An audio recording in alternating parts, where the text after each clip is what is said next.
الفراخ محشية بالرز، أكلة دي طعمها حلو جدا كلنا بنحبها. هقولك ازاي تحشي الفرخة وجلد الفرخة ما يتقطعش والرز يطلع منها، وتعملي فرخة كيلو تطلع لك 2 كيلو مقلبصة زي ما انت شايفة كده. الرز يطلع معاكي مفلفل، اللحمة بتاعت الفرخة تطلع متبلة وطعمها يجنن. تعالوا نسمي الله ونشوف الفراخ محشية بالرز هنعملها ازاي. بس ما تنسيش لايك وكومنت حلو منك كده، ونصلي على النبي صلى الله عليه وسلم. شايفين الرز مفلفل تحفة.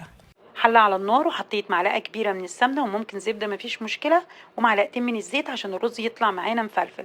بصلاية كبيرة ضربتها في الكبة ونزلت بيها، معايا بهار، حبهان مستكة، ورق لوري مطحون، فلفل أسمر، معلقة صغيرة من القرفة، معلقة صغيرة من السبع بهارات. بشوح كده البهار مع البصل، وطبعا لو عندك كبد وقوانص هتشوحيها الأول مع البصل والبهار لمدة دقيقتين 3 قبل ما تنزلي بالرز. كوبايتين من الرز عشان الفرخة بتاخد كوباية من الرز. غسلاهم وسبته يتصفى كده وبعد كده نزلت بيه.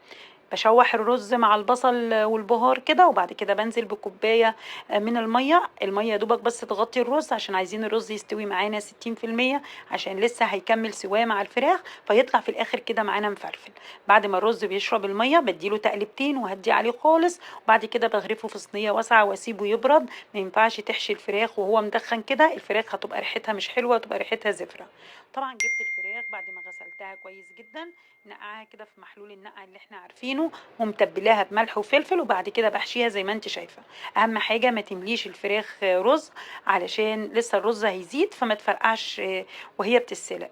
بنملى كده الحصاله والمنطقه اللي عند البطن دي ما تملاهاش خالص رز، عشان هي دي المنطقه بيبقى الجلد بتاعها ناعم فبيتقطع والرز بيطلع منها. بعد كده بكتف الفرخه زي ما انت شايفه كده، وكده تمام بقت زي الفل. حله على النار بقى حاطه فيها ميه، واول ما الميه بتغلي بنزل بالفراخ. ولما تيجي تنزلي بالفراخ تحطي الفراخ على ظهرها مش على بطنها زي ما انت شايفه كده. بعد كده عملت المرتة الحلوة دي، بصلاية، طماطمية، حبهان مستكة، ورق لوري مطحون، وطبعا الملح لازم تظبطي الملح في الأول كده عشان اللحم بتاع الفراخ يطلع معانا مملح وحلو. نزلت بقى بالمرتة ديت، ومعايا مكعب مرق اختياري براحتك، حابة تحطيه مش حابة براحتك. بسيب الفراخ على نار عالية عبال ما تغلي، وبعد كده بهدي النار واسيبها تستوي براحتها عشان تاخدي منها شوية شوربة حلوين. ما شاء الله بعد نص ساعة زي ما انت شايفة كده استوت. شايفين الفرخة ما الجلد ما اتقطعش ولا الرز طلع ولا اي حاجه. هدي النار، ما تمليش الفراخ رز كتير، هتلاقيها طالعه معاكي بالمنظر ده خطيره.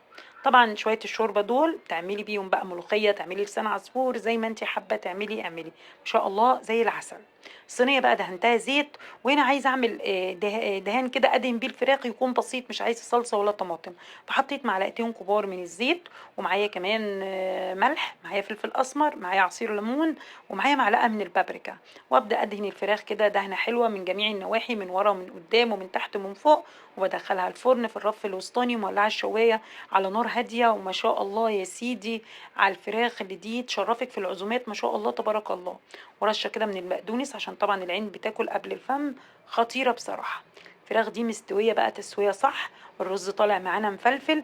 بصوا طبعا كانت سخنه ومدخنه مش عارفه اقطعها.